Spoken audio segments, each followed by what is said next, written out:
नमस्कार, जय हिंद दोस्तों बिहार पुलिस का देखिए आपका एग्जाम बहुत ही नज़दीक है और आप सभी को कमेंट ये आ रहा है सर इससे जो बिहार पुलिस का जो क्वेश्चन बैंक निकाला गया है रोशन सर के द्वारा इसको पूरा करवा दीजिए। दोस्तों आप यहाँ पे देखेंगे तो आप बता दें इसमें आपको देखिए 63 प्रैक्टिस सेट दिया गया है और वर्ष 2010 से लेकर के आपका 24 से जितना भी आपका बिहार पुलिस का पेपर हुआ है पूरा आपको यहाँ पर देखने को मिल जाएगा। ठीक है, और ये आपको देखिए सीरीज 1 निकाला गया है, आपका सीरीज 2 जो है बहुत जल्द आने वाला है। तो चलिए इसका हम इंडेक्स देख लेते हैं एक बार। दोस्तों जब आप इसका कंटेंट पे आएंगे तो देखिए कंटेंट में थोड़ा सा एक बार हम आपको बता देते हैं। मैंने बहुत सारा देखिए सेट अपलोड कर दिया, इसे देखेंगे तो आपका सेट नंबर 1 थोड़ा सा कलर चेंज करें ताकि आपको दिख पाए अच्छे तरीके से। देखिए सेट नंबर 1 मैंने 2 3 4 5 6 7 8 9 10 और ये जो आपको आगे में दिखाते हैं है ना, 10 के बाद आपका 10 11 12 ये सब मैंने अपलोड कर दिया है। और ये देखिए आपको जो दिया गया जैसे आपका देखिए सेट नंबर 6 7 8 9 और ये 10 जो आपका दिया गया है यहाँ से लेकर के यहाँ तक ये आपको देखिए पूरा दिया गया है, वन लाइनर के फॉर्म में दिया गया है 500 क्वेश्चन और टोटल आपका देखिए 5 सेट है, इसको मैंने अपलोड कर दिया है 2500 क्वेश्चन यहाँ से देखिए बहुत ज़्यादा इंपॉर्टेंट है। और मैंने देखेंगे तो आपका यहाँ तक मेरे 12 तक जो है अपलोड कर दिया है, इसका आपको प्लेलिस्ट भी दे देंगे हम। और आज हम देखने वाले हैं सेट नंबर 13 देखेंगे और यहाँ पर देखेंगे तो जो है 14/5/2023 को पेपर हुआ था, इसी को आज हम देखने वाले हैं। बाकी 1 2 3 4 5 6 7 सेट आपका 7 सेट आपका और बच जाएगा, तो आपका जैसा रिस्पॉन्स रहेगा उसको हम जो है पूरा इसको समाप्त कर ही देंगे। ठीक है, तो चलिए वीडियो को शुरू करते हैं। सेट नंबर 13 हैं दोस्तों, आप यहाँ पे देखेंगे तो ये आपका परीक्षा तिथि की बात करते हैं तो आपको देखिए 14 मई को पेपर हुआ था 2023 में, बिहार पुलिस मद्य निषेध का आपका पेपर होने वाला है। ठीक है, और देखिए इसके पहले का मैंने बहुत सारा जो है सेट अपलोड कर दिया है, आप उसको जा करके देख सकते हैं। इसका जो है प्रॉपर मैंने जो है इसका जो प्लेलिस्ट है बना दिया है। ठीक है, अब देखिए इसमें मैथ का भी क्वेश्चन दिया गया है तो उसको मैथ को हम स्किप करेंगे और सीधे जो है हम जीके जीएस को फोकस करेंगे। ठीक है, तो चलिए हमारा जो है जीके जीएस 5 नंबर से शुरू हो रहा है, यानी क्वेश्चन नंबर 5 से शुरू हो रहा है कि सामान्य प्रकाश के द्विफोकल लेंसों में ऊपरी और निचले भाग क्रमशः होते हैं तो ऑप्शन नंबर ये होगा अवतल और उत्तल होते हैं। देखिए बिहार जो पुलिस आपका क्वेश्चन बैंक है ज्ञान बिंदु का, आप इसको पूरा देखिए। अगर आप इसको 2 से 4 बार देखते हैं तो आपका रिवीजन जो है 50 से 60% रिवीजन आपका यहीं से हो जाएगा, क्योंकि क्वेश्चन का लेवल और जो डिस्कशन बहुत ही बेहतरीन तरीके से दिया गया है। देखिए ऊपरी भाग दूर की वस्तुओं को देखने के लिए तथा निचला भाग समीप की वस्तुओं को देखने के लिए जो है काम आता है। द्विफोकल लेंस का प्रयोग जरा दृष्टि दोष है ना, जरा दृष्टि दोष पीड़ित लोगों के लिए किया जाता है और जरा दृष्टि दोष में न निकट और न ही दूर की वस्तु जो है दिखाई देती है। आँख में जरा दृष्टि दोष होने का कारण है समंजन क्षमता का कम हो जाना। अक्सर ऐसे दोष उम्र ढलने के पश्चात ही दिखाई देता है। अगला है कि निम्नलिखित में से कौन सी प्रक्रिया दीर्घ तरंग विकिरण का भाग नहीं है। ऑप्शन नंबर बी होगा बिखरना, देखिए आपका भाग नहीं है, ऑप्शन नंबर बी होगा। देखिए दीर्घ तरंग विकिरण पृथ्वी के उत्सर्जन 3.0 से लेकर के आपका 100 माइक्रोन बीच तरंग दैर्ध्य के विद्युत चुंबकीय विकिरण है और इसका उपयोग वायुमंडल तापीय विकिरण के रूप में अंतरिक्ष में किया जाता है। देखिए दीर्घ तरंग विकिरण को स्थलीय विकिरण, थर्मल अवरक्त विकिरण या थर्मल विकिरण के रूप में दोस्तों जो है किया थर्मल विकिरण के रूप में किया, थर्मल विकिरण के रूप में भी जाना जाता है। ठीक है, आगे बढ़ते हैं। आगे हमारा है दोस्तों, आगे डिस्कशन है कि थोड़ा सा क्वालिटी बढ़ाइएगा आप सभी लोग। देखिए दीर्घ तरंग विकिरण की प्रक्रिया में चालन, संवहन एवं विकिरण शामिल है।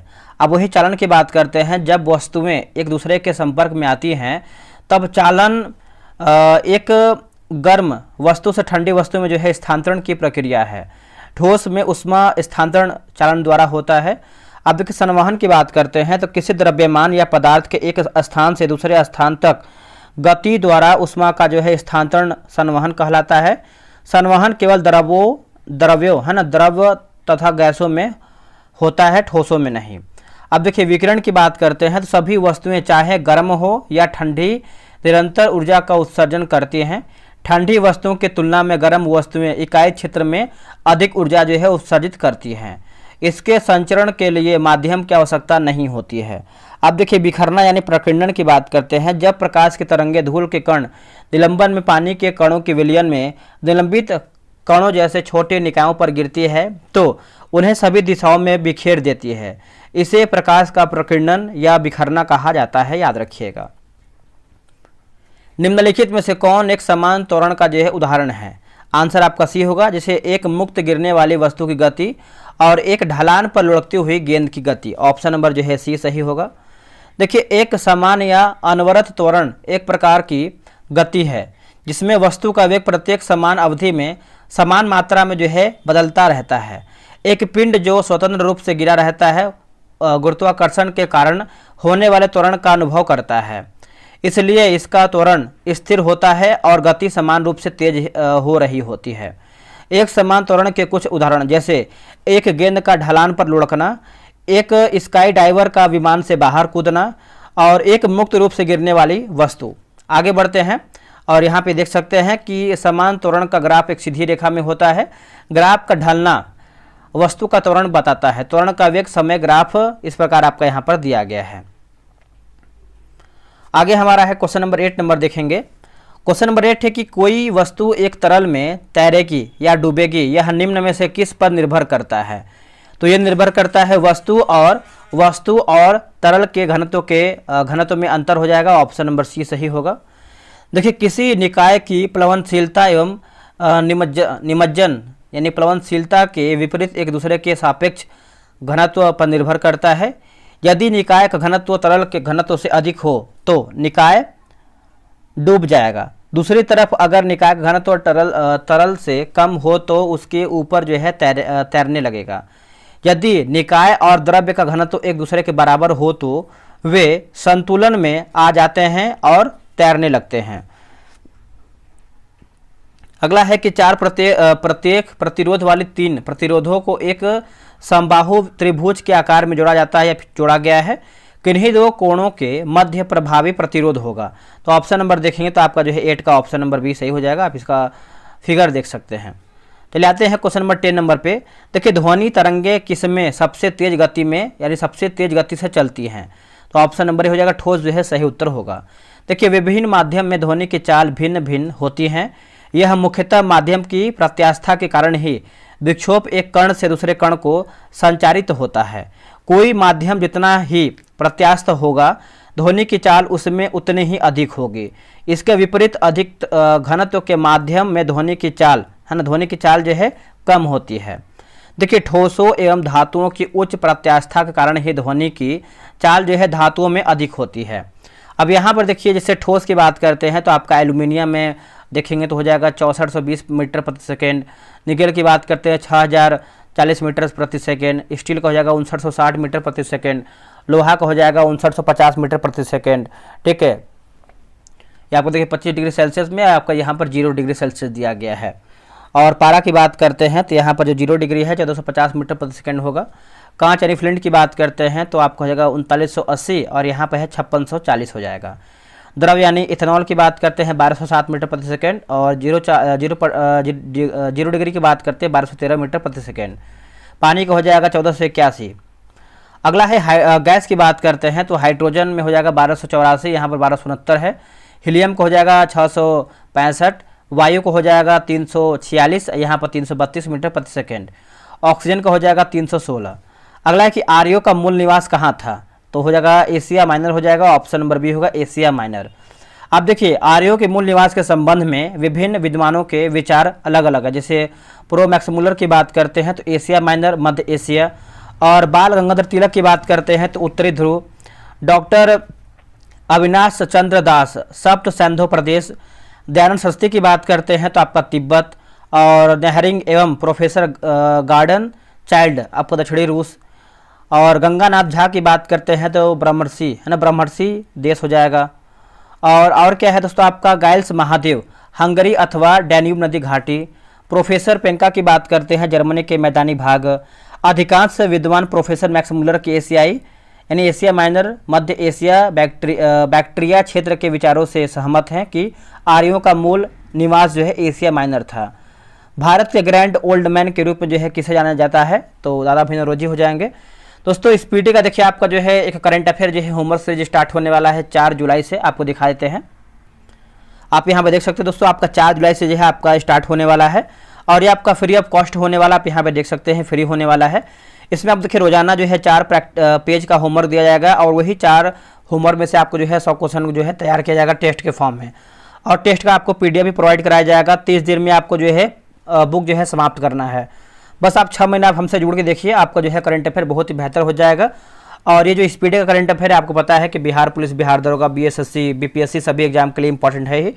तो आपको करना क्या है, जो आपका व्हाट्सअप नंबर दिया गया है 7084280433, आप इसे मैसेज कीजिए। मैसेज ऐसे ही करेंगे तो आपको ग्रुप का लिंक आ जाएगा, आप उसको जो है ज्वाइन कर लीजिए। और 4 तारीख से जो है आपको स्टार्ट कर दिया जाएगा आपका होमवर्क सीरीज, ठीक है। तो चलिए हम क्वेश्चन को देख लेते हैं। इसका आंसर आपको मैंने बता ही दिया है, दादा भाई नौरोजी हो जाएंगे। देखिए, दादा भाई नौरोजी का जन्म जो है 4 सितंबर 1825 को हुआ था। आगे चलकर दादा भाई नौरोजी भारतीय राष्ट्रीय कांग्रेस के सह संस्थापक सदस्य रहे। वे 3 बार 1886 में, 1893 में और 1906 के कांग्रेस के जो है अध्यक्ष रहे थे, है ना, अधिवेशन के। राष्ट्रीय आंदोलन के दौरान भारतीय राजनीति के ग्रैंड ओल्ड मैन दादा भाई नौरोजी को कहा जाता है। राजा जनता के लिए बना है, जनता राजा के लिए नहीं बनी है। इन्होंने धन के निष्कासन को अनिष्टों का अनिष्ट कहा है। अगला कि 1892 में उदारवादी दल के प्रत्याशी के रूप में उन्हें फिंसवरी निर्वाचन क्षेत्र से हाउस ऑफ कॉमन्स के लिए जो है चुना गया। वे इस पद के लिए जो है चुने जाने वाले पहले भारतीय थे। अगला कि सविनय अवज्ञा आंदोलन के बारे में निम्नलिखित में से कौन सा कथन सही है? इसका उत्तर हो जाएगा ऑप्शन नंबर बी। देखिए, गांधी इरविन समझौता, दोस्तों गांधी इरविन समझौता के तहत कांग्रेस अवज्ञा आंदोलन छोड़ने को तैयार थी। ऑप्शन नंबर देखेंगे तो बी सही उत्तर होगा।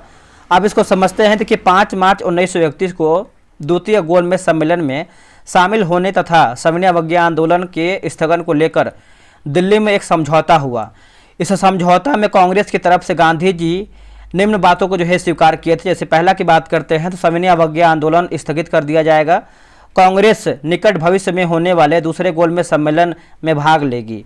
कांग्रेस ब्रिटिश सामानों का जो है बहिष्कार नहीं करेगी। आगे है गांधी इरविन पैक्ट को सरोजिनी नायडू ने 2 महात्माओं का, है ना, महात्माओं का मिलन कहा है। तेज बहादुर सप्रू एवं M.R. जयकर के प्रयत्नों से गांधी जी एवं इरविन के मध्य 17 फरवरी से दिल्ली में वार्ता प्रारंभ हुई। 5 मार्च 1931 को अंततः जो है समझौता पर हस्ताक्षर हुआ था। उत्तर वैदिक काल में इंद्र का स्थान किस देवता को मिला था? उत्तर हो जाएगा प्रजापति। ऑप्शन नंबर देखेंगे ए होगा प्रजापति। देखिए, ऋग्वैदिक काल के सबसे प्रचुर आपकी जगह सबसे प्रमुख देवता इंद्र के स्थान पर उत्तर वैदिक काल में प्रजापति यानी सृजन का देवता को सर्वोच्च स्थान मिला है। उत्तर वैदिक काल के 2 अन्य प्रमुख देवता इंद्र पशुओं के देवता व इस विष्णु की बात करते हैं तो लोगों का पालन माने जाते हैं। देखिए, इस काल में वर्ण व्यवस्था कठोर रूप धारण कर चुकी थी। अंततः कुछ वर्णों के अपने अलग ही देवता हो गए थे। जैसे पूषण जो पहले पशुओं के देवता थे, अब जो है शूद्रों के देवता हो गए। अगला है कि भारतीय राष्ट्रीय कांग्रेस के प्रथम अधिवेशन की जो अध्यक्षता है किसने किया था? तो इसका उत्तर हो जाएगा व्योमेश चंद्र बनर्जी यानी BC बनर्जी हो जाएंगे। आंसर आपका डी हो जाएगा। देखिए, भारतीय राष्ट्रीय कांग्रेस की स्थापना एक अवकाश प्राप्त अंग्रेज ICS अधिकारी एलन ऑक्टेवियन ह्यूम यानी AO ह्यूम द्वारा दिसंबर 1885 में किया गया था। और इसका प्रथम अधिवेशन की बात करते हैं तो 28 दिसंबर 1885 को बम्बई के ग्वालियर टैंक में स्थित गोकुल दास तेजपाल संस्कृत कॉलेज में हुआ था। और इस अधिवेशन के जो प्रथम अध्यक्ष रहे हैं BC बनर्जी तथा सचिव की बात करते हैं तो आपके AO ह्यूम थे। अगला कि पहले अधिवेशन में भाग लेने वाले जो सदस्यों की संख्या थी आपकी 72 थी। और प्रारंभ में इसका नाम जो है भारतीय राष्ट्रीय संघ था, लेकिन बाद में दादा भाई नौरोजी ने सुझाव पर इसका नाम जो है चेंज करके भारतीय राष्ट्रीय कांग्रेस कर दिया था। निम्नलिखित में से कौन सही रूप से सुमेलित नहीं है? तो ऑप्शन नंबर बी होगा जमात खां मस्जिद बलबन। यही देखिए गलत आंसर हो जाएगा। ऑप्शन नंबर जो है 16 का बी हो जाएगा। देखिए, जमात खान मस्जिद का निर्माण जो है 1325 ईस्वी में सुल्तान अलाउद्दीन खिलजी के पुत्र खिज्र खान ने करवाया था। यह मस्जिद निजामुद्दीन बस्ती दरबाह बड़े निजाम उल दीन औलिया तीर्थ परिसर में सबसे बड़ी संरचना है। निम्नलिखित में से किसने कहा कांग्रेस वास्तव में हथियारों के बिना जो है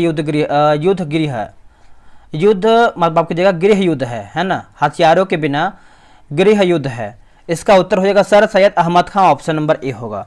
देखिए, सर सैयद अहमद खान ने कहा था कि कांग्रेस वास्तव में बिना हथियारों के गृह युद्ध में है। उन्होंने कड़े शब्दों में कांग्रेस की निंदा किया था। देखिए, सर सैयद अहमद खान एक मुस्लिम समाज सुधारक थे। उन्होंने अलीगढ़ मुस्लिम विश्वविद्यालय की स्थापना 1875 में मोहम्मदन एंग्लो ओरिएंटल कॉलेज के रूप में किया था। इसका नाम बदलकर जो है 1920 में अलीगढ़ मुस्लिम विश्वविद्यालय जो है कर दिया गया। चलिए आगे हम बढ़ेंगे। अगला हमारा है क्वेश्चन नंबर 18 नंबर देखेंगे। देखिए, किस युद्ध में हार के बाद नेपोलियन को सेंट हेलेना में निर्वासित कर दिया गया था? इसका उत्तर हो जाएगा वाटरलू हो जाएगा। ऑप्शन नंबर बी होगा वाटरलू। देखिए, वाटरलू की लड़ाई में हार जाने के बाद नेपोलियन को 1821 ईस्वी में सेंट हेलेना द्वीप में निर्वासित कर दिया गया था, जहां 52 साल की उम्र में उसकी जो है मृत्यु हो गई। वाटरलू का युद्ध जो है 18 जून 1855 को बेल्जियम में हुआ था। इसमें नेपोलियन बोनापार्ट की हार हुई। इस युद्ध में नेपोलियन की सेना ब्रिटिश और एशियाई सेना से हार गई। देखिए, नेपोलियन का जन्म जो है 1769 ईस्वी में भूमध्य सागर के कोर्सिका द्वीप पर हुआ था। 1804 में वह फ्रांस का सम्राट बना था तथा 5 मई 1821 को जो है इसकी मृत्यु हो गई थी। अब यहाँ पर देखिए इंग्लिश का क्वेश्चन है कि select the most appropriate antonym of the given word, है ना। तो फ्रीक्वेंट क्या पूछ रहा है, तो आपका ऑप्शन नंबर जो है डी सही उत्तर हो जाएगा। आप इसको आराम से बना भी सकते हैं। ऑप्शन नंबर जो है 20 का सी होगा। और 21 की बात करते हैं तो आपका ऑप्शन नंबर बी होगा। 22 का देख लेते हैं क्या है इसका आंसर। 22 का बात करते हैं तो आपका ऑप्शन नंबर बी होगा। और क्या है दोस्तों, 23 का हो जाएगा आपका ऑप्शन नंबर ए। आप आराम से वीडियो रोक के बनाइएगा, पूरा जीके जीएस को हम डिस्कस करने वाले हैं। इसका ऑप्शन नंबर देखेंगे तो 24 का सी हो जाएगा। आते हैं 25 नंबर। 25 का हो जाएगा ऑप्शन नंबर ए हो जाएगा। और क्या दोस्तों 26 नंबर है ना, 26 का हो जाएगा ऑप्शन नंबर बी होगा। चलिए आते हैं 27 नंबर पे। देखिए 27 नंबर क्या है देखते हैं दोस्तों। उससे पहले देखिए आपको बता दें कि धाकड़ बैच आपका जो है कि स्टार्ट किया गया है। धाकड़ बैच में देखिए आपको क्या बेनिफिट, सबसे पहले आप जान लीजिए दोस्तों। आप यहाँ पे देख सकते हैं, देखिए आपका धाकड़ बैच है। इसमें देखेंगे तो आपको जो है पूरा 80 दिन का जो है टारगेट रखा गया है। और ये आप देखेंगे तो बिहार पुलिस के लिए हम आपको बता देते हैं, क्योंकि इसका जो प्राइस रखा गया है 149 रुपये रखा गया है। तो अभी देखिए आपका बिहार पुलिस का रिसेंट एग्जाम है, तो कहीं ना कहीं आपको बहुत ज़्यादा हेल्प करेगा। इसमें करंट अफेयर और जो आपका बिहार स्पेशल बहुत ही बेहतरीन तरीके से क्वेश्चन हमने डाला हुआ है। और जीके जीएस तो आपका है ही। आपको बता दें दोस्तों, इसमें देखिए विशेषता आपको पता है, मैंने टेलीग्राम पर PDF इसका अपलोड किया था। 100 प्रश्न आपका टेस्ट के माध्यम से होगा और 100 प्रश्न का जो है आपको PDF भी प्रोवाइड कराएंगे, ठीक है। और पूरा जो करंट अफेयर का होने वाला है, 1 साल का आपका करंट अफेयर होने वाला है। और देखिए 149 रुपये जो प्राइस रखा गया है आपके लिए, आपका 99 रुपये हमने प्राइस रख दिया है, क्योंकि आपका कमेंट बहुत अधिक आ रहा है सर बिहार पुलिस वालों के लिए कुछ कीजिए। तो बिहार पुलिस वाले के लिए बात कर देते हैं। तो आपका आज मतलब आज हमारा जो डेट होने वाला है दोस्तों, आपका 28 तारीख है। तो 28 से और 29 तारीख के बीच में अगर आप ज्वाइन होना चाहते हैं तो आप 99 रुपये जो है पेमेंट करके ज्वाइन हो सकते हैं। और आज हमारा जो प्रैक्टिस सेट होने वाला है 20 नंबर होने वाला है। करीबन 60 प्रैक्टिस सेट आपका और बचा हुआ है। तो 60 प्रैक्टिस सेट 2 महीना आपको हो जाएगा। जैसे आपका बिहार पुलिस का एग्जाम खत्म हो जाता है तब भी आप इसको बना सकते हैं। तो आप 99 रुपये पेमेंट कीजिए। और पेमेंट आपको देखिए QR आपको दिख रहा है, इस पर आप पेमेंट कर सकते हैं। या फिर ये जो आपका नंबर है 7084280433, पेमेंट जैसे ही आप करते हैं तो ये जो आपका व्हाट्सअप नंबर है, आप ये व्हाट्सअप नंबर पर आप इसको जो है भेज सकते हैं। तो आज ही जाइए, आप इसको ज्वाइन कर लीजिए और अपना प्रॉपर तरीके से 9 PM में आप जो है सेट बनाइए, ठीक है। देखिए आते हैं 27 नंबर पे कि निम्न में से किस कवि ने लक्षण ग्रंथ नहीं लिखा है। देखिए लक्षण ग्रंथ आपका नहीं, थोड़ा सा क्वालिटी बढ़ाइएगा आप सभी लोग। इसका उत्तर हो जाएगा बिहारी हो जाएगा। क्या होगा आंसर, बिहारी होगा। देखिए शुद्ध वर्तनी का चयन करके बताइए शुद्ध वर्तनी। तो इसका उत्तर हो जाएगा फुर्तीला जो है आपका शुद्ध हो जाएगा, ऑप्शन नंबर बी। 29 नंबर आप पढ़ लीजिए, आपको हम वीडियो यहाँ पर आप रोक दे रहे हैं, आप इसको पढ़िए। और इसका आंसर देखेंगे तो हो जाएगा दोस्तों आपका 29 का ऑप्शन नंबर देखेंगे तो आपका जो है बी सही उत्तर हो जाएगा। ऐसा ही आपको प्रश्न जो है एग्जाम में देखने को मिल सकता है। रात्रि का पर्याय नहीं है, रात्रि का पर्याय नहीं है तो आपको देखिए सर्जनी नहीं है, ऑप्शन नंबर सी होगा सर्जनी। आगे हमारा है कि सही विकल्प चुन करके बताइए। सर्वज्ञ क्या, सर्वज्ञ की बात करते हैं जिसे सब विषय में जानकारी हो, ठीक है, उसको जो है सर्वज्ञ बोलते हैं, ऑप्शन नंबर ए सही होगा। आगे हमारा है कि निम्नलिखित वाक्यांशों में से कौन है, यानी कौन सा वाक्यांश पार्थिव शब्द के लिए उपयुक्त है जिसका संबंध पृथ्वी से हो, ऑप्शन नंबर जो है बी सही उत्तर होगा। अगला के विपरीतार्थक बताइए। अनुराग का क्या होगा उल्टा, तो आपका विराग हो जाएगा, ऑप्शन नंबर सी होगा विराग। दिए गए वाक्य खंड के लिए एक शब्द चुनिए जो अच्छा बोलता हो, उसको देखेंगे तो जो है सुवक्ता बोलते हैं। क्या बोलते हैं, सुवक्ता, ऑप्शन नंबर सी। अब देखिए 35 का आंसर बताते हैं आपको, ऑप्शन नंबर जो है बी सही उत्तर हो जाएगा। आप इसको आराम से बना लीजिएगा। आते हैं क्वेश्चन नंबर 36 नंबर पे। देखिए मानव शरीर की सबसे बड़ी कोशिका कौन सी है, तो ये आपको होगा तंत्रिका कोशिका हो जाएगा, तंत्रिका तंत्र हो जाएगा। देखिए तंत्रिका ऊतक की कोशिका को न्यूरॉन या फिर तंत्रिका कोशिका कहते हैं। नार एड्रिनलिन नामक रासायनिक द्रव्य न्यूरोट्रांसमीटर पदार्थ है। तंत्रिका तंत्र की बात करते हैं, देखिए मनुष्य का तंत्रिका तंत्र 3 भागों में जो है विभक्त हुआ है। केंद्रीय तंत्रिका तंत्र, देखिए तंत्रिका तंत्र का वह भाग जो संपूर्ण शरीर व स्वयं तंत्रिका तंत्र पर नियंत्रण रखता है। मनुष्य का केंद्रीय तंत्रिका तंत्र 2 भागों से मिलकर जो है बना है, ठीक है, मस्तिष्क और आपका मेरुरज्जु हो जाएगा। अब देखिए परिधीय तंत्रिका तंत्र की बात करते हैं, तो परिधीय तंत्रिका तंत्र मस्तिष्क एवं मेरुरज्जु से निकलने वाली तंत्रिकाओं का बना होता है। स्वयं तंत्रिका तंत्र, देखिए स्वायत्त तंत्रिका तंत्र कुछ मस्तिष्क एवं कुछ मेरुरज्जु तंत्रिकाओं का बना होता है। यह शरीर के सबसे आंतरिक अंगों व रक्त वाहिनियों है ना वाहिनियों को तंत्रिकाओं की आपूर्ति करता है। अगला हमारा है कि वायुजनित रोग है, तो आपको हो जाएगा जैसे आपका तपेदिक होगा, डिप्थीरिया होगा और आपको निमोनिया होगा। तो आंसर आप देखेंगे तो उपरोक्त हमारा जो है सभी ऑप्शन सही होगा। मानो या ना मानो आपके नाखून, बाल और त्वचा समान पदार्थ से बने होते हैं। यह जानवरों के खुरों में भी हैं। यह प्रोटीन है जिसे कहते हैं क्या, इसको देखेंगे तो हम कहते हैं केराटिन कहते हैं। क्या कहते हैं, केराटिन। देखिए बात करेंगे ग्लाइकोजन कार्बोहाइड्रेट उपचायक है ना, उपापचय के अंतर्गत यकृत रक्त के ग्लूकोज वाले भाग को ग्लाइकोजन में परिवर्तित कर देता है और संचित पोषक तत्वों के रूप में यकृत कोशिकाओं में संचित कर देता है।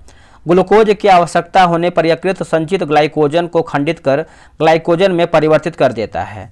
फाइब्रिनोजन, यह यानी इस प्रोटीन का उत्पादन यकृत से होता है जो रक्त को थक्का बनाने में मदद करता है।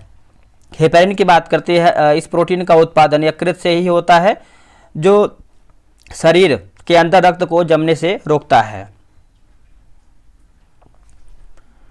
निम्नलिखित में से कौन सा मनुष्य में अवशेषी अंग का उदाहरण है, तो ऑप्शन नंबर बी होगा कान की मांसपेशियां।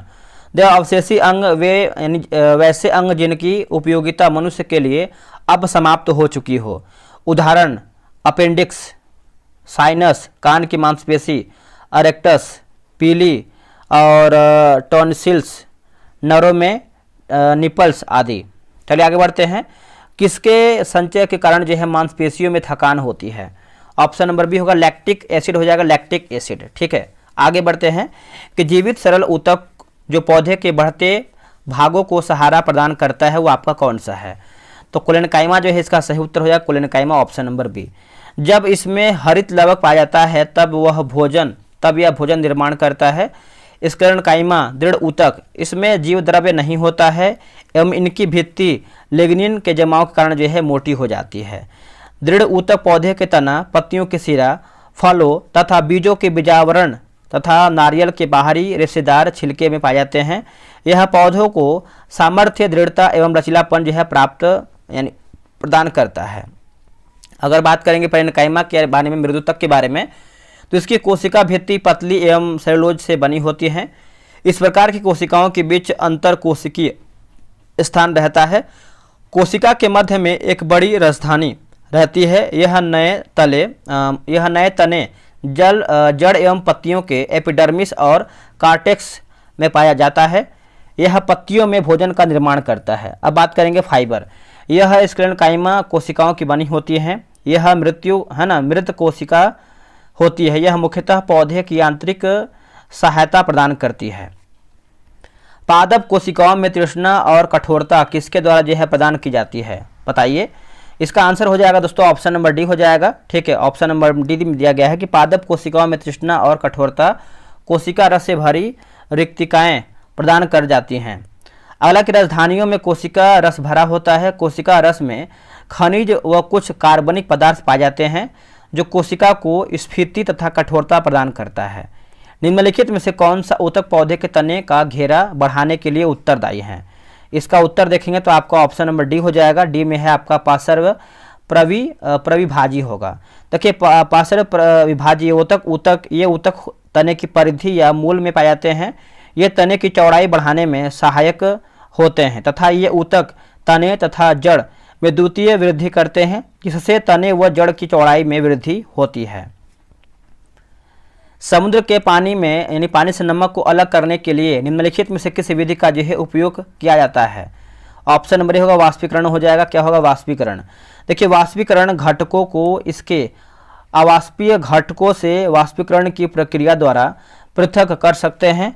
उदाहरण देखिए, समुद्री जल से नमक की पुनः प्राप्ति। निम्नलिखित में से किसमें सबसे अधिक जो है न्यूट्रॉन होते हैं? तो ऑप्शन नंबर देखेंगे तो आपका ए जो है सही उत्तर हो जाएगा। बुलेट प्रूफ स्किन यानी गोली अभेद आवरण में निम्नलिखित में से किस शीशा का उपयोग जो है या फिर प्रयोग दोस्तों जो है किया जाता है? तो हो जाएगा आपका प्रवलित ग्लास हो जाएगा, आंसर होगा प्रवलित ग्लास। देखिए, बुलेट प्रूफ ग्लास बनाने के लिए लैक्सन बहुलक का जो है दोस्तों प्रयोग किया जाता है, लैक्सन का। अगला है कि तत्व एक्स किसका जिसका परमाणु क्रमांक 16 है? इसका उत्तर हो जाएगा एक अधातु का। आप इसको समझिएगा कि तत्व है ना, तत्व जिसकी जैसे एक्स यहाँ पर देखेंगे तो तत्व एक्स जिसका परमाणु क्रमांक 16 है वह एक अधातु है।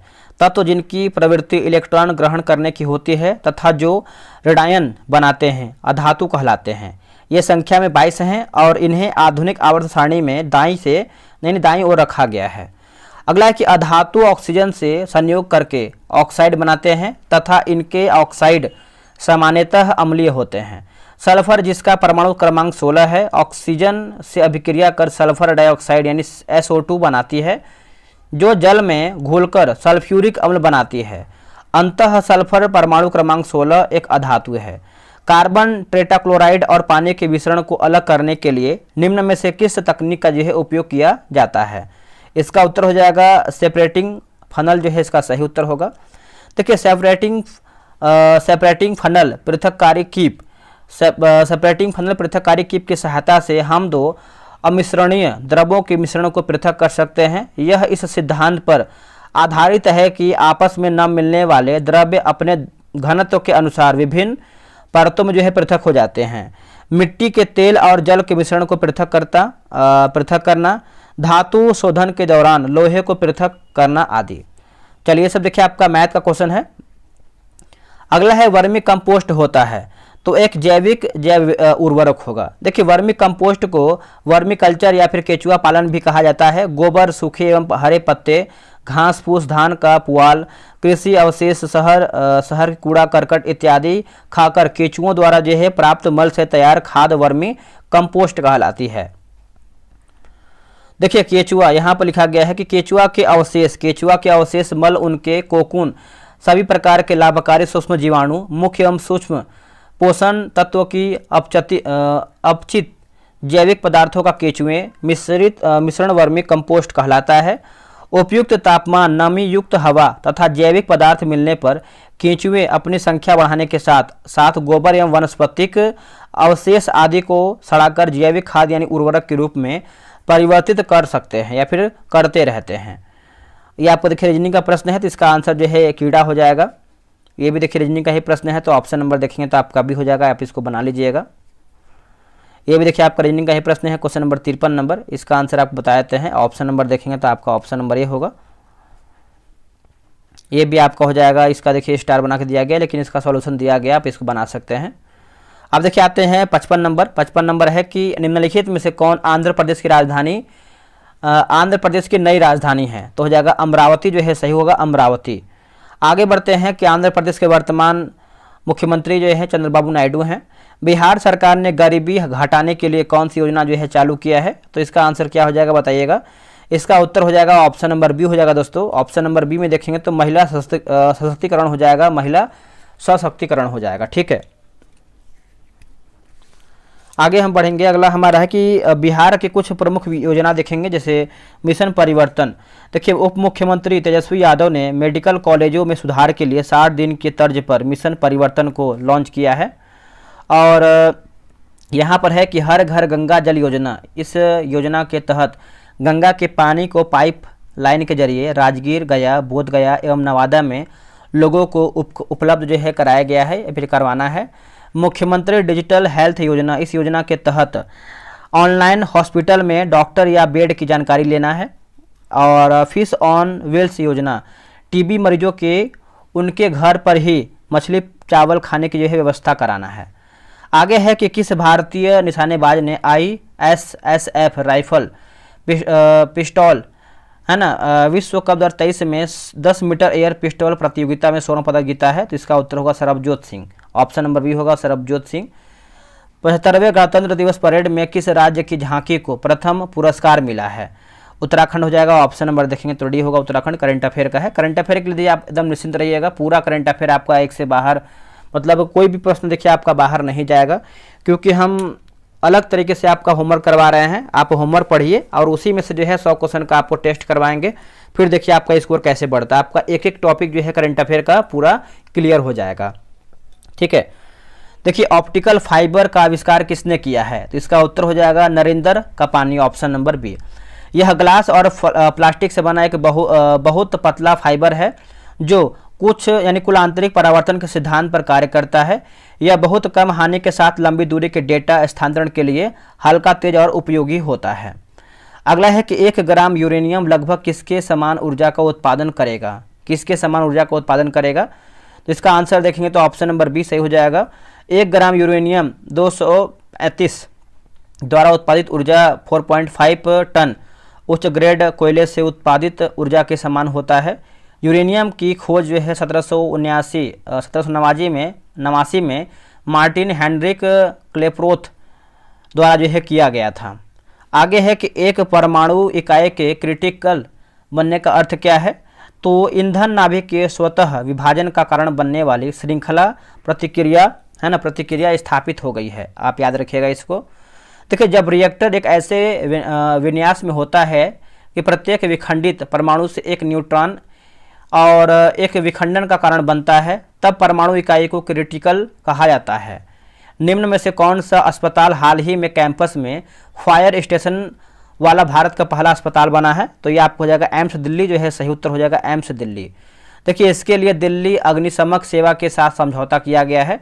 वर्तमान में दिल्ली एम्स के निर्देशक कौन हैं? तो डॉक्टर एम श्रीनिवास हैं।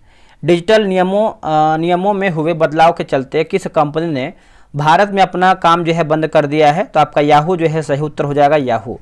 देखिए, कंपनी ने कहा है कि देश में डिजिटल सामग्री प्लेटफार्मों के विदेशी स्वामित्व को सीमित करने वाले नए प्रत्यक्ष विदेशी निवेश नियमों के कारण वह अपना व्यापार भारत में न्यूज, क्रिकेट, फाइनेंस, एंटरटेनमेंट और मेकर्स इंडिया की सर्विस बंद कर दी है। हालांकि यूजर्स के लिए पहले की तरह याहू ईमेल और सर्च सर्विसेज जो है चलती रहेंगी। अगला है कि ओलंपिक ज्वाला किसका प्रतीक है? ओलंपिक ज्वाला, इसका आंसर देखेंगे तो आपका जो है ऑप्शन नंबर बी सही उत्तर हो जाएगा। देखिए, ओलंपिक में उपयोग होने वाला ज्वाला प्राचीन तथा आधुनिक खेलों के बीच निरंतरता का प्रतीक होता है। इसे जलाने की शुरुआत जो है 1928 में एम्स्टर्डम ओलंपिक से वर्ष 1936 में बर्लिन ओलंपिक खेलों में मशाल के वर्तमान स्वरूप को अपनाया गया। प्राचीन ओलंपिक खेल यूनान के ओलंपिया शहर में 776 ईसा पूर्व में जो है प्रारंभ हुआ है। आधुनिक ओलंपिक खेल प्रतियोगिता का आरंभ जो है 6 अप्रैल 1896 को फ्रांस में बैरोन पियरे डी कोबार्टिन प्रयासों से यूनान के एथेंस शहर में दोस्तों आपका हुआ है। निम्नलिखित में से कौन एक उच्च न्यायालय की पहली महिला मुख्य न्यायाधीश थी? दिला सेठ, ऑप्शन नंबर देखेंगे तो बी होगा। देखिए, उच्चतम न्यायालय का प्रथम महिला न्यायाधीश फातिमा बीबी बनी है, याद रखिएगा, बनी थी। निम्नलिखित में से कौन भारत रत्न पुरस्कार प्राप्तकर्ता नहीं है? ऑप्शन नंबर देखेंगे तो डी होगा राज कपूर, जो है इसका सही होगा राज कपूर। देखिए, राज कपूर हिंदी सिनेमा के प्रसिद्ध अभिनेता थे। उस्ताद बिस्मिल्लाह खां और लता मंगेशकर को 2001 में भारत रत्न पुरस्कार से जो है सम्मानित किया गया है। उस्ताद बिस्मिल्लाह खां का जो संबंध शहनाई से है और लता मंगेशकर की बात करते हैं तो पार्श्व गायिका से, मतलब पार्श्व गायिका हैं। सत्यजीत रे का भारत रत्न पुरस्कार से 1992 में जो है सम्मानित किया गया था। बच्चों को इंटरनेट सुरक्षा के बारे में जागरूक बनने के लिए गूगल ने किस प्रोग्राम का शुरू किया है? तो global kids safety program, option number B. देखिए, भारत में बच्चों के लिए सुरक्षा का वैश्विक बी इंटरनेट ओसम कार्यक्रम शुरू किया गया है और गूगल ने भारतीय कॉमिक किताबों के प्रकाशन अमर चित्र कथा के साथ साझेदारी में यह कार्यक्रम शुरू किया है ताकि 8 महत्वपूर्ण इंटरनेट सुरक्षा पाठों को भारतीय भाषाओं में आपस में जोड़ा जा सके। गूगल ने इसके अलावा इंटरनेट पर उपयोगकर्ता की सुरक्षा बढ़ाने के लिए 8 भारतीय भाषाओं में एक नया गूगल सुरक्षा केंद्र भी शुरू किया है।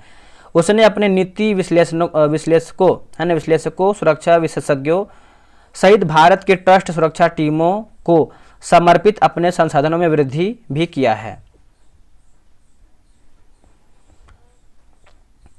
अब देखिए यहाँ पर देखेंगे गूगल की जो स्थापना है मोनलो पार्क कैलिफोर्निया यूएसए 4 सितंबर 1998।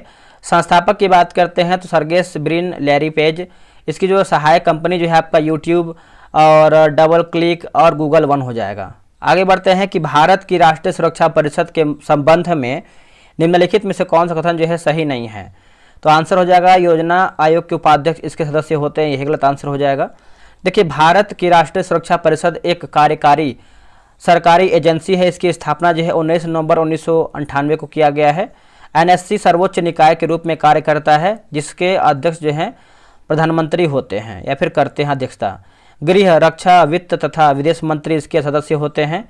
यह 3 सदस्य यानी 3 स्तरीय संगठन है, जैसे आपका राजनीतिक नीति समूह, राष्ट्रीय सुरक्षा सलाहकार बोर्ड, राष्ट्रीय सुरक्षा परिषद सचिवालय होगा। आगे है कि राष्ट्रीय सुरक्षा सलाहकार इसके जो है सचिव के रूप में कार्य करते हैं। चलिए आगे बढ़ते हैं दोस्तों। आगे हमारा क्या है देख लेते हैं। तो कि धरातल के सर्वाधिक भाग पर निम्नलिखित में से किस चट्टान का विस्तार पाया जाता है। तो अवसादी चट्टान हो जाएगा, ऑप्शन नंबर सी होगा अवसादी चट्टान। आगे बढ़ते हैं। अगला है कि देखिए पृथ्वी के भूपृष्ठ के लगभग 75% भाग पर अवसादी चट्टान का विस्तार पाया जाता है, जबकि भूपृष्ठ की बनावट में इसके केवल 5% योगदान है। गर्म एवं शुष्क प्रदेशों में वायु के द्वारा लाए गए धूल व मिट्टी से भी अवसादी चट्टानों का निर्माण होता है। लोयस इसके जो है उदाहरण है। लोयस देखिए अवसादी चट्टानों का नाम अवसाद ढोने वाले कारकों और उनके जमाव के संदर्भ में रखा जाता है, जैसे नदीकृत अवसादी चट्टान, झील, सरोवरी अवसादी चट्टान, हिमानीकृत अवसादी चट्टानें आदि। निम्नलिखित में से किस महाद्वीप को मानव घर कहा जाता है। मानव घर कहते हैं, तो इसका आंसर हो जाएगा दोस्तों आपका एशिया महाद्वीप को। देखिए कुछ पहले यानी कुछ सबसे प्राचीन मानव सभ्यताओं का जन्म इसी महाद्वीप पर हुआ था, जैसे आपका सुमेरियन सभ्यता, सिंधु घाटी सभ्यता, चीनी सभ्यता। चीन और भारत विश्व के सर्वाधिक जनसंख्या वाले देश के एशिया में ही स्थित हैं। एशिया में वैश्विक जनसंख्या का लगभग जो है 60% आबादी निवास करती है। पृथ्वी का सबसे बड़ा महाद्वीप एशिया जो विश्व के लगभग 30% क्षेत्रफल पर विस्तृत है।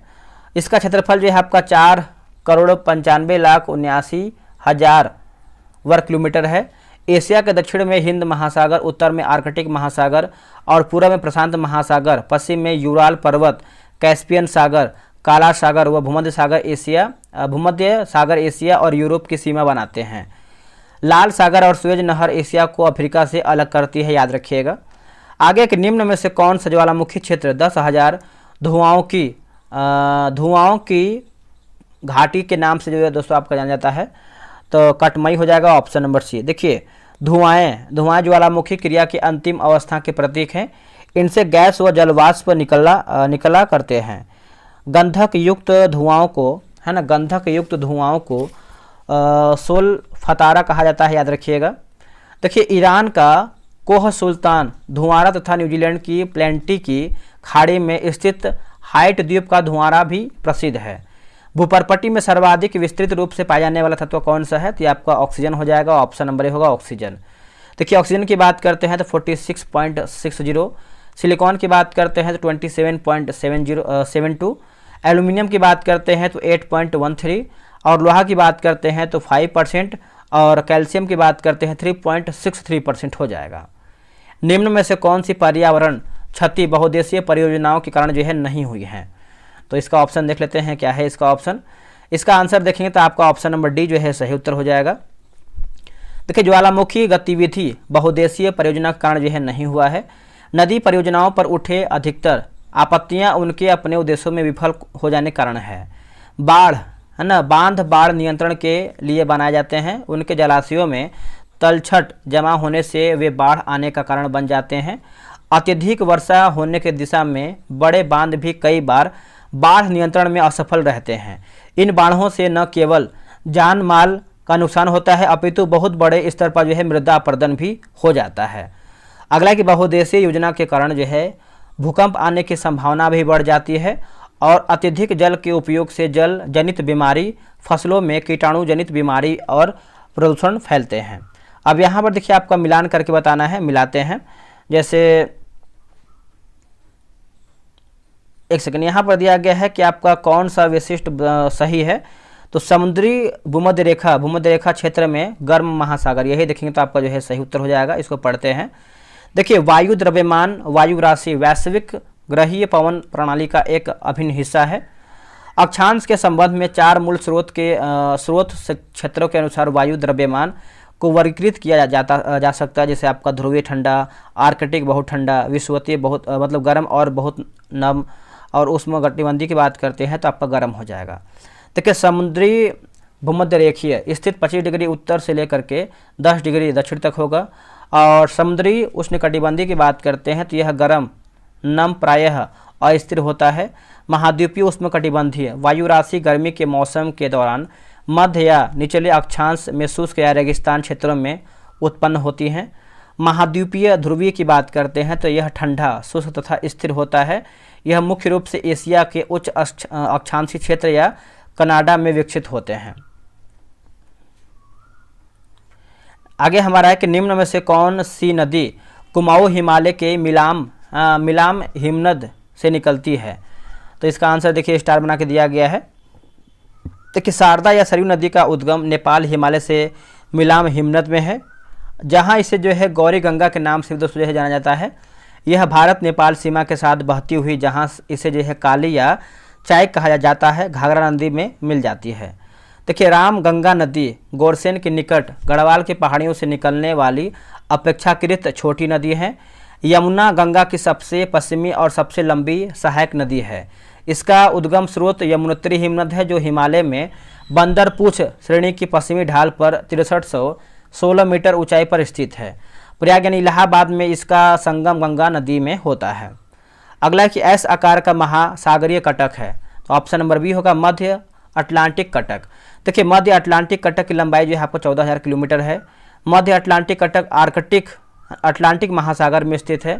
प्रिंस एडवर्ड कटक तथा सोकोत्रा कटक हिंद महासागर में स्थित है। पूर्वी प्रशांत कटक प्रशांत महासागर में स्थित है। देखिए, लोकसभा के चुनाव के लिए अर्हता प्राप्त करने हेतु न्यूनतम आयु क्या है। इसका आंसर आप देखेंगे तो हो जाएगा आपका ऑप्शन नंबर सी होगा। लोकसभा के लिए देखेंगे दोस्तों आपका जो है 25 वर्ष हो जाएगा। राष्ट्रपति के लिए 35 वर्ष, उपराष्ट्रपति के लिए देखिए 35 वर्ष, राज्यसभा के लिए आपका 30 वर्ष और विधानसभा के लिए आपका जो है 25 वर्ष हो जाएगा। भारत के राष्ट्रपति के चुनाव में विवाद के मामले की जांच कौन करता है, तो आपका भारत का सर्वोच्च न्यायालय करता है। याद रखिएगा, भारत का सर्वोच्च न्यायालय करता है। देखिए, संविधान के अनुच्छेद 71 के 1 में वर्णित है कि राष्ट्रपति या उपराष्ट्रपति के निर्वाचन में उत्पन्न सभी शंकाओं और विवादों की जांच उच्चतम न्यायालय द्वारा जो है किया जाएगा और इसका विनिश्चय अंतिम होगा। यदि उच्चतम न्यायालय द्वारा किसी व्यक्ति राष्ट्रपति या उपराष्ट्रपति के रूप में निर्वाचन को शून्य घोषित कर दिया जाए तो इसके द्वारा पूर्व में किए गए कार्य अविधिमान्य यानी विधि शून्य नहीं होंगे। अगला है किसके नाम के अंतर्गत केंद्र सरकार के कार्यकारी क्रियाएं किए जाते हैं, तो ऑप्शन नंबर बी होगा राष्ट्रपति। संविधान के अनुच्छेद 53 के 1 में वर्णित है कि संघ केंद्र की कार्यपालिका शक्ति राष्ट्रपति में निहित होगी और वह इसका प्रयोग संविधान के अनुसार स्वयं या अपने अधीनस्थ अधिकारियों के द्वारा करेगा। बिहार में संसदीय सीटों की संख्या है तो हो जाएगा 40 हो जाएगा। बिहार में राज्यसभा की सीटों की संख्या 16, बिहार विधानसभा सीटों की संख्या 243, बिहार विधान परिषद की सीटों की संख्या जो है 75 आपका हो जाएगा। अगला है कि भारतीय संविधान ने सुदृढ़ केंद्र के साथ संघीय प्रणाली जो है कहाँ से लिया है, तो हो जाएगा कनाडा से, ऑप्शन नंबर बी। देखिए, मौलिक अधिकार, न्यायिक पुनर्विलोकन एवं न्यायपालिका के स्वतंत्रता, राष्ट्रपति पर महाभियोग की प्रक्रिया आदि अमेरिका से लिया गया है। संसदीय प्रणाली, एकल नागरिकता, विधि का शासन, संसदीय विशेषाधिकार आदि ब्रिटिश संविधान यानी यूनाइटेड किंगडम से लिया गया है। स्वतंत्रता, समानता एवं बंधुत्व फ्रांस से लिया गया है। अगला है कि भारतीय संविधान की 6ठी अनुसूची किन 4 राज्यों में अनुसूचित जनजातियों के प्रशासन और नियंत्रण से संबंधित है, तो असम, मेघालय, त्रिपुरा, मिजोरम। ऑप्शन नंबर देखेंगे तो आपका भी जो है सही उत्तर हो जाएगा। हमेशा ये प्रश्न पूछता है। देखिए, भारतीय संविधान के 5वीं अनुसूची में अनुसूची और अनुसूचित और जनजाति क्षेत्रों के प्रशासन तथा नियंत्रण के बारे में उपबंध है। संविधान के भाग 10 अनुच्छेद 244 में अनुसूचित क्षेत्र और जनजाति क्षेत्र को नामित किया गया है, जिसमें प्रशासन की विशेष व्यवस्था की परिकल्पना की गई है। अगला कि भारतीय संविधान में संयुक्त सूची किसके संविधान से लिया गया है, तो ऑप्शन नंबर डी होगा ऑस्ट्रेलिया। देखिए भारतीय संविधान के 7वीं अनुसूची में 3 सूचियों का वर्णन है, संघ सूची, राज्य सूची और समवर्ती सूची। भारत में कितने उच्च न्यायालयों का एक से अधिक राज्य यानी केंद्र शासित प्रदेश को छोड़कर पर आधारित क्षेत्र है, तो हो जाएगा आपका ऑप्शन नंबर बी 3 हो जाएगा। तो गुवाहाटी उच्च न्यायालय, इसका अधिकार क्षेत्र असम, अरुणाचल प्रदेश, नागालैंड एवं मिजोरम राज्य पर है। मुंबई उच्च न्यायालय, इसका अधिकार क्षेत्र महाराष्ट्र एवं गोवा राज्य के अतिरिक्त दादर, नगर हवेली एवं दमन और दीव यानी केंद्र शासित प्रदेश तक विस्तृत है। पंजाब एवं हरियाणा उच्च न्यायालय, इसका अधिकार क्षेत्र पंजाब एवं हरियाणा राज्य के अतिरिक्त चंडीगढ़ यानी केंद्र शासित प्रदेश तक विस्तृत है, याद रखिएगा।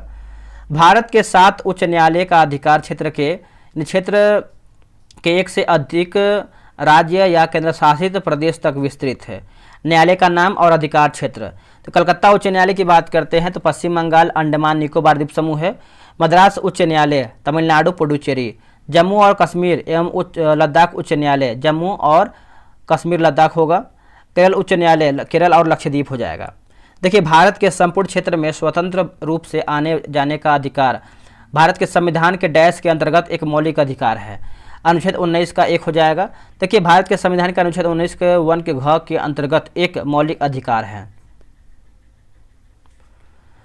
अब देखिए यहाँ पर अनुच्छेद 19 के तहत मौलिक अधिकार जैसे आप देखेंगे तो पहला में आपका वाक एवं अभिव्यक्ति का शांतिपूर्ण और निरायुक्त सम्मेलन, तीसरा में देखेंगे तो संगम या संघ सरकारी समिति बनाने का, चौथा में हो जाएगा भारत के राज्य क्षेत्र में सर्वज्ञ यानी सर्वत्र आबाद संयंत्र यानी संचरण का, भारत के राज्य क्षेत्र के किसी भी निवास करने और बस जाने का, कोई भी वृत्ति, उपजीविका, व्यापार या कारोबार करने का अधिकार।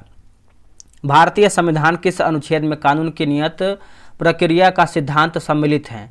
अनुच्छेद 21 हो जाएगा, ऑप्शन नंबर सी। अनुच्छेद 21 में घोषणा किया है किसी व्यक्ति को इसके प्राण या दैहिक स्वतंत्रता से विधि यानी कानून द्वारा स्थापित प्रक्रिया के अनुसार ही वंचित किया जाएगा, अन्यथा नहीं। राष्ट्रीय आय समान है, तो कारक लागत पर शुद्ध राष्ट्रीय उत्पादन, ऑप्शन नंबर देखेंगे तो डी सही उत्तर होगा। अगला कि भारत ने मिश्रित अर्थव्यवस्था को चुना है, तो 1948 की औद्योगिक नीति के लिए ऑप्शन नंबर सी होगा। देखिए यहाँ पर देखेंगे देश की पहली औद्योगिक नीति की घोषणा डॉक्टर श्यामा प्रसाद मुखर्जी द्वारा 6 अप्रैल 1948 को किया गया था। इस नीति में सार्वजनिक क्षेत्र और निजी क्षेत्र दोनों के महत्व को स्वीकार किया गया है और देश में मिश्रित एवं नियंत्रित अर्थव्यवस्था का नींव भी रखा गया था। अंततः स्पष्ट है कि 1948 की औद्योगिक नीति में मिश्रित अर्थव्यवस्था को चुना गया है। भारत में सर्वाधिक राजस्व प्राप्त होता है, तो प्रत्यक्ष कर से, ऑप्शन नंबर बी।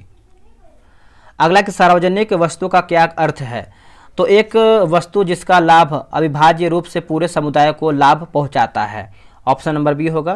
देखिए सार्वजनिक वस्तुएं गैर बहिष्कृत और गैर प्रतिद्वंदी होती है और सामान्यतः समाज के सभी सदस्यों को सार्वजनिक कराधान के माध्यम से निःशुल्क दी जाती है।